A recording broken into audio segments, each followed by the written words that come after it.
Open the glove box. Remove the damper arm. Push in on the sides of the glove box to release the stops and lower the glove box. Pull on the bottom tabs and slide the housing door downward to remove it.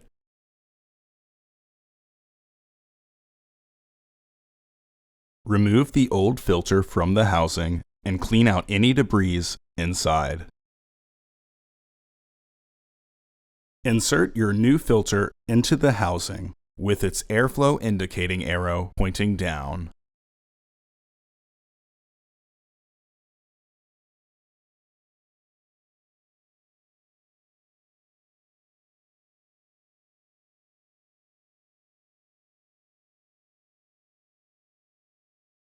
Align the top tabs of the housing cover, then press the bottom tabs to lock it into place. Partially close the glove box to re-engage the stops.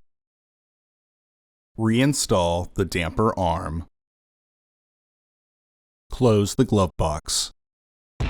Order your parts today at filterheads.com. Also, please like our video and subscribe to our channel so you won't miss any new content.